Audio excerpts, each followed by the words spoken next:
کہانی شروع کرنے سے پہلے چینل کو سبسکرائب کر لیں اور ساتھ میں موجود بیل نوٹیفیکیشن کو آن کر لیں تاکہ ہر کہانی سب سے پہلے آپ تک پہنچ سکے۔ میں والدین کی اکلوتی اولاد ہوں۔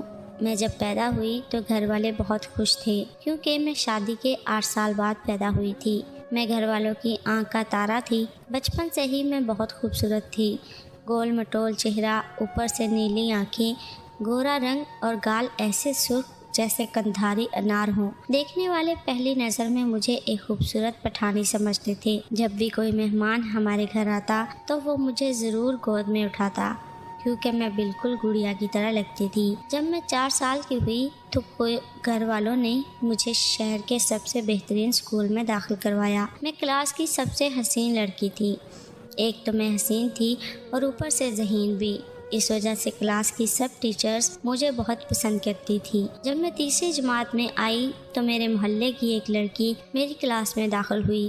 اس کا نام ثنا تھا۔ چند ہی دنوں میں ہم سہیلیاں بن گئی اور کھیلنے کے لیے ایک دوسرے کے گھر آنے جانے لگی۔ میں جب بھی ان کے گھر چلی جایا کرتی تھی تو میں اور ثنا چھت پر کھیلا کرتی تھی۔ ان کی چھت پر ایک پرانی چارپائی تھی جسے ہم نے دیوار کے ساتھ کھڑا کر لیا ہوتا تھا اور اس پر ہم نے ایک بڑی سی چادر ڈال کر اسے چاروں طرف سے بند کر کے ایک چھوٹا سا گھر بنایا ہوا تھا۔ اس گھر میں ہم اپنی گڑیوں سے کھیلا کرتے تھے۔ میری سہیلی کا بھائی بھی کبھی کبھی ہمارے ساتھ کھیلا کرتا تھا۔ وہ ثنا سے 3-4 سال بڑا تھا۔ میں ایک دن اپنی ایک کتاب وہاں کلاس میں بھول آئی تھی۔ میں گیٹ پر کھڑی پاپا کا انتظار کر رہی تھی۔ وہ مجھے لینے ابھی تک نہیں پہنچے تھے۔ اسکول کے زیادہ بچے جا چکے تھے کہ اچانک مجھے اپنی کتاب یاد آئی۔ میں فوراً اپنی کلاس میں گئی اور اپنی کتاب اٹھا کر کلاس سے باہر نکلی تو میری نظر سامنے 10ویں کلاس کی کھڑکی کی طرف پڑی تو وہاں ایک لڑکا اور ایک لڑکی ایک دوسرے سے کسنگ کر رہے تھے۔ مجھے بہت عجیب لگا لیکن میں وہاں رکی نہیں اور سیدھی گیٹ پر آ گئی۔ میرے پاپا اتنی دیر میں آ چکے تھے۔ میں ان کے ساتھ گھر چلی آئی لیکن یہ واقعہ جیسے میرے ذہن پر ثبت ہو کر رہ گیا۔ میں جب بھی کسی فلم میں کسنگ سین دیکھتی تو میری فیلنگ عجیب سی ہو جاتی تھی لیکن میں ان کو سمجھنے سے قاصر تھی کیونکہ بچپن کے دن تھے۔ میں الف ب بھی نہیں جانتی تھی۔ ایسے ہی 3-4 سال گزر گئے لیکن ہماری ایک دوسرے کے گھر جا کر کھیلنے والی عادت نہیں بدلی تھی۔ ایک دن ہم نے اپنی گڑیا کی شادی کی۔ ہم جب بھی نئی گڑیا خریدتی تو ان کی آپس میں شادی ضرور کرتی تھی۔ شادی والے دن ہم کیک وغیرہ ثنا کے بھائی سے ہی منگواتی تھی۔ اس طرح وہ بھی شادی میں شریک ہو جاتا تھا۔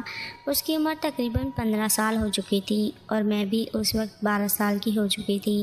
ایک دن ہم نے گڑیا کی شادی کی تو ثنا کے بھائی نے کہا کہ گڑیوں کی شادی تو بہت دفعہ ہو چکی، اب اگلی دفعہ ہم ایک دوسرے سے شادی کریں گے اور آپس میں کھیلیں گے۔ بچپن کے دن تھے، اتنی زیادہ سمجھ بوجھ بھی نہیں تھی اور نہ ہی شادی کی اصل حقیقت سے واقف تھے، اس لیے ہم مان گئی۔ ثنا کے بھائی نے کہا سنڈے کو ہم شادی کھیلیں گے۔ سنڈے والے دن میں ثنا کے گھر گئی تو ثنا اور اس کا بھائی سنی مجھے لے کر چھت پر چلے گئے۔ چھت پر ہم اپنے مخصوص کمرے میں آ گئے جو ہم نے چارپائی سے بنایا ہوا تھا۔ سنی نے مجھ سے کہا آج میں اور تم شادی کریں گے، آج تم ثنا کی بھابھی بنو گی اور ثنا آج کے بعد تمہاری خدمت کیا کرے گی۔ بچپن کی باتیں آج یاد آتی ہیں تو خود پر ہنسی آتی ہے کہ بچپن بھی بس بچپن ہوتا ہے، لیکن بچپن کے اس واقعے نے میری زندگی بدل کر رکھ دی تھی اور میں پہلی دفعہ ہم بستری کے مزے سے آشنا ہوئی تھی جو کہ بہت تکلیف دہ اور برا ایکسپیرینس تھا۔ ہاں تو بات ہو رہی تھی بچپن کے اس واقعے کی تو کہانی کی طرف آتی ہوں۔ ہم کیک کا کر گڑیا اور گڈے کی رخصتی کر دیتی تھی۔ ایک میرا گڈا ہوتا تو میں اس کی گڑیا ساتھ لے آتی اور اگر میری گڑیا ہوتی تو میں وہاں چھوڑ آتی۔ سنی کے پاس بھی ایک ہار تھا، اس نے میرے گلے میں پہنا دیا اور کہا اب تم میری دلہن ہو۔ میں نے کہا آپ میرے دلہا ہو۔ پھر ہم نے مل کر مٹھائی کھائی جو سنی ہماری شادی کے لیے اسپیشل لے کر آیا تھا۔ سنی نے اپنی بہن ثنا سے کہا جب دلہن نئی گھر آتی ہے تو وہ کام نہیں کرتی، اس لیے اب گھر کے کام تم نے کرنے ہیں، بعد میں گھر کے کام آپ کی یہ بھابھی ہی کیا کرے گی۔ اس نے ثنا کی طرف ہاتھ کرتے ہوئے کہا ثنا اب تم ہمارے لیے چائے بنا کر لاؤ۔ سنی نے کہا اور ثنا چلی گئی تو سنی نے کہا دلہا اور دلہن ساتھ سوتے ہیں اس لیے آپ میرے ساتھ ہی لیٹا کرو گی۔ میں نے بھی ماما پاپا کو ساتھ سوتے اور کچھ فلموں میں دیکھا تھا کہ دلہا اور دلہن علیحدہ کمرے میں اکٹھے ہی رہتے ہیں، لیکن مجھے یہ نہیں پتا تھا کہ میں علیحدہ کیوں سوتے ہیں۔ سنی نے کہا لیٹ جاؤ۔ میں نیچے چٹائی پر لیٹ گئی اور سنی بھی میرے ساتھ ہی لیٹ گیا۔ اس نے میری طرف منہ کر کے اپنی ٹانگیں میری ٹانگوں پر اور ہاتھ میرے سینے پر رکھ دیا۔ اس وقت میرے سینے پر بہت معمولی ابھار تھے، یعنی کہ میری چھاتیاں نکلنے کی ابتدا میں تھیں۔ ان دنوں مجھے تو کسی بات کا پتہ بھی نہیں تھا، جبکہ سنی نیا جوان ہو رہا تھا۔ اس نے لڑکوں سے اس متعلق باتیں سنی تھیں کہ مرد اور عورت کا تعلق کس قسم کا ہوتا ہے اور وہ کیا کیا کرتے ہیں، لیکن یہ سب سنی سنائی باتیں تھیں۔ اسے بھی مکمل معلومات نہیں تھی، جس کا آپ کو آگے جا کر اندازہ ہو جائے گا۔ سنی نے میرے جسم پر آہستہ آہستہ ہاتھ پھیرنا شروع کر دیا۔ میری اس وقت عجیب سی فیلنگ ہو رہی تھی۔ مجھے انجانا سا احساس ہو رہا تھا جس کی مجھے سمجھ نہیں آ رہی تھی، اور میرے جسم میں بے چینی سی ہونے لگی تھی۔ میں انجانی سی لذت محسوس کرنے لگی تھی جس کی مجھے اس وقت بالکل بھی سمجھ نہیں تھی، لیکن میٹھا میٹھا احساس میری رگوں میں ضرور اتر رہا تھا، اس لیے میں سنی کو روک نہیں پا رہی تھی۔ مجھے اتنا تو پتہ تھا کہ یہ ٹھیک نہیں، لیکن اتنا زیادہ غلط ہوگا اس کا مجھے بالکل بھی پتہ نہیں تھا۔ سنی نے میرے چہرے کو چومنا شروع کر دیا۔ اس کے ہونٹوں کے لمس نے مجھے مزے کی انوکھی دنیا سے روشناس کروایا۔ جس طرح آج کل لوگ ہونٹوں میں ہونٹ ڈال کر کس کرتے ہیں، اس سے پہلے کہ سنی میرے ساتھ کچھ اور کرتا، سنی کی بہن چائے بنا کر لے آئی۔ اس کے سینڈلوں کی آواز سیڑھیوں سے ہی سنی نے سن لی تھی، اس لیے فوراً وہ سیدھا ہو گیا اور مجھے کہا ثنا کو کچھ نہیں بتانا۔ ثنا 3 کپ چائے بنا کر لائی تھی۔ اس نے 1 کپ سنی کو دیا اور 1 کپ میری طرف بڑھایا۔ اس کی نظر میرے چہرے پر پڑی تو اس نے مجھ سے پوچھا کیا بات ہے، تمہارا چہرہ اتنا سرخ کیوں ہو رہا ہے؟ اس وقت میرے دل کی دھڑکنیں بہت تیز تھیں اور میرا جسم ہولے ہولے کانپ رہا تھا، لیکن ثنا نے محسوس نہیں کیا۔ میں خاموش رہی، میں نے کوئی جواب نہیں دیا۔ مجھے خاموش پا کر سنی نے اپنی بہن سے کہا اس کو اچانک بخار ہو گیا ہے اور بخار کی وجہ سے اس کا چہرہ بھی سرخ ہو گیا ہے۔ آج سوچتی ہوں تو ہنسی آتی ہے کہ یہ کوئی معقول بہانہ نہیں تھا۔ اگر ثنا کی جگہ اس کی ماما یا میری ماما ہوتی تو شاید معاملہ بھانپ جاتی، لیکن ثنا بھی میری طرح 12 سال کی تھی۔ اسے بھی اس وقت ایسی باتوں کا پتہ نہیں تھا، اس لیے اس نے پریشانی سے کہا جلدی سے ڈاکٹر کے پاس جاؤ۔ سنی نے کہا اب اسے چائے تو پی لینے دو، آج ہی میری شادی ہوئی ہے اور تم میری دلہن کو بھگا رہی ہو۔ ثنا نے کہا دلہا جی پہلے دلہن کی دوائی تو لاؤ۔ میں نے کہا میں بابا کے ساتھ چلی جاؤں گی، مجھے گھر جانا ہے۔ ثنا نے کہا پہلے چائے تو پی لو۔ میں چائے پینے کے بعد اپنے گھر آ گئی۔ اس دن پہلی دفعہ میرے ساتھ ایسا کچھ ہوا تھا۔ میں نے گھر میں کسی کو نہیں بتایا اور نہ ہی اپنی کسی سہیلی کو، ثنا کو بھی نہیں۔ دل کے کسی کونے میں یہ ضرور تھا کہ یہ غلط کام ہے، اس لیے کسی کو نہیں بتانا چاہیے، اور نہ ہی کسی کو بتایا تھا۔ اتنا کچھ ہو جانے کے بعد بھی مجھے ابھی مرد اور عورت کے درمیان تعلقات سے آگاہی حاصل نہیں ہو سکی تھی۔ پہلے میں صرف ثنا کے ساتھ کھیلنے کے لیے جاتی تھی، لیکن اس دن کے بعد میرے دل میں یہ خواہش بھی ہوتی تھی کہ سنی میرے ساتھ پھر سے ویسے ہی کھیلے۔ میری یادداشت میں 4 سال پہلے کا وہ واقعہ بھی گردش کرنے لگا تھا جب میں نے 10ویں کلاس کے لڑکے اور لڑکی کو کس کرتے دیکھا تھا۔ میں معمول کے مطابق ثنا کے گھر کھیلنے جاتی۔ سنی کبھی گھر ہوتا تو کبھی دوستوں کے ساتھ کھیلنے گیا ہوتا۔ ثنا کے ہوتے ہوئے دوبارہ ایسا کوئی موقع نہیں آیا کہ سنی کھل کر ویسی حرکت کرتا۔ ایسے ہی 1 مہینہ گزر گیا۔ میں اس وقت 7ویں جماعت میں تھی اور سنی نے 10ویں کے بعد ابھی کالج میں داخلہ لیا ہی تھا۔ اس کے دوستوں میں ایک لڑکا بری صحبت کا شکار تھا جس نے سنی کو مرد اور عورت کے تعلقات کے بارے میں بہت سی باتیں بتائی تھیں، جس وجہ سے وہ میرے ساتھ یہ سب کر رہا تھا۔ یہ سب کچھ سنی نے مجھے بعد میں بتایا تھا۔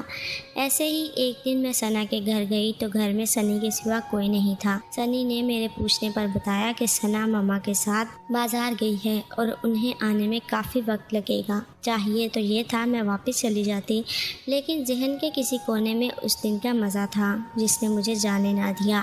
سنی مجھے کہنے لگا اتنی دیر ہم دلہا دلہن کھیلتے ہیں۔ وہ مجھے لے کر کمرے میں چلا گیا۔ کمرے میں لے جا کر سنی نے مجھ پر بیڈ پر بٹھا دیا اور کہا خود میرے ساتھ بیٹھ گیا۔ اس نے مجھ سے پوچھا کہ اس دن والی بات کسی کو بتائی تو نہیں؟ میں نے نفی میں سر ہلایا تو سنی نے کہا اس دن اچھا لگا تھا۔ میں نے اس بات میں سر ہلایا تو سنی نے کہا آج پھر کرتے ہیں۔ میں خاموش رہی تو سنی نے مجھے وہاں سے بیڈ پر لٹا لیا اور خود بھی ساتھ لے کر مجھے سینے سے چمٹا لیا۔ یعنی مجھے جھپی ڈال لی۔ اس کے ہاتھوں کے لمس نے میرے اندر عجیب سی بے چینی بھر دی تھی۔ میں اس وقت 12 سال کی تھی اور میری ماہواری کا بھی ابھی آغاز نہیں ہوا تھا اور مجھے اس کام کی کوئی بھی سدھ بدھ نہ تھی، لیکن اس کے باوجود مجھے مزہ آ رہا تھا۔ سنی میری اد کھلی جوانی سے کھیل رہا تھا، لیکن مجھے اس کا احساس نہیں تھا کہ عورت کی عصمت اس کی عزت ہوتی ہے اور میں نادانگی میں اپنی عزت لٹوا رہی تھی۔ آج کے دور میں جب لڑکا اور لڑکی کو جنسی تعلقات کے بارے میں آگاہی ابتدائی عمر میں ہی حاصل ہو جاتی ہے، تو ایسے میں والدین کا فرض ہے بچے کو اچھے برے کا احساس چھوٹی عمر میں ہی دلانا شروع کر دیں۔ 10-12 سال کی عمر میں بچوں کو ایسے معاملات سے متعلق اچھے برے کاموں کا پتہ ہونا چاہیے اور یہ آگاہی والدین کی طرف سے ہی ہونی چاہیے، کیونکہ ہمارے ہاں جنسی تعلیم سے آگاہی سے متعلق کوئی ذریعہ نہیں ہے۔ ایسے میں بچوں کے بھٹکنے کا اندیشہ رہتا ہے۔ میں سنی کے گھر کے ایک کمرے میں اس کے ساتھ اس کام میں مصروف تھی اور وہ کنوارے جسم سے لطف اندوز ہو رہا تھا۔ پھر وہ کام ہو ہی گیا جس کی مجھے اور سنی کو بہت طلب تھی۔ میری چیخ کے ساتھ ہی سنی بھی رک گیا اور میں سیدھی ہو گئی اور میں نے رونا شروع کر دیا تھا۔ سنی مجھے روتا دیکھ کر ڈر گیا اور مجھے چپ کرانے کی کوشش کرنے لگا۔ مجھے درد کا جو ایک شدید جھٹکا لگا تھا، آہستہ آہستہ اس کی شدت میں کمی آنے لگی اور تقریباً 5-10 منٹ رونے کے بعد میں چپ ہو گئی اور سنی نے مجھے میری شلوار قمیض پکڑائی، جسے میں پہن کر واپس اپنے گھر آ گئی۔ جیسا کہ میں آپ کو پہلے بتا چکی ہوں کہ میری زندگی کا یہ پہلا تجربہ بہت تکلیف دہ ثابت ہوا اور اس تجربے نے پچھلا سارا مزہ بھلا دیا تھا، اور جو آخری تجربہ تھا اس نے مجھے دوبارہ ایسے کسی کام میں شامل ہونے سے روکے رکھا اور شادی تک میں ایسا کچھ نہ کیا۔ اس واقعے کے بعد میں چند ماہ بعد ہی بالغ ہو گئی تھی اور ماہواری سٹارٹ ہو گئی تھی۔ اس کے بعد میں کچھ عرصے کے لیے ثنا کے گھر نہیں گئی اور ثنا میرے گھر آنے لگی اور پھر میں نے بھی اس کے گھر جانا شروع کر دیا۔ اب میں جوان ہو چکی تھی اور مجھے ان باتوں کا بھی پتہ چل گیا تھا اور مجھے اپنی عزت کے کھونے کا بہت افسوس بھی ہوتا تھا۔ سنی نے ثنا سے مجھ سے شادی کی خواہش کا اظہار کیا تھا۔ ثنا نے مجھ سے پوچھا تو میں نے بھی اعتراض نہیں کیا اور پھر ثنا کے ماما پاپا نے میرے ماما پاپا سے میرا رشتہ مانگا اور پھر 20 سال کی عمر میں میری سنی سے شادی ہو گئی۔ اب میں کبھی کبھی مذاق کرتی ہوں کہ بچپن میں تم کتنے شریف تھے۔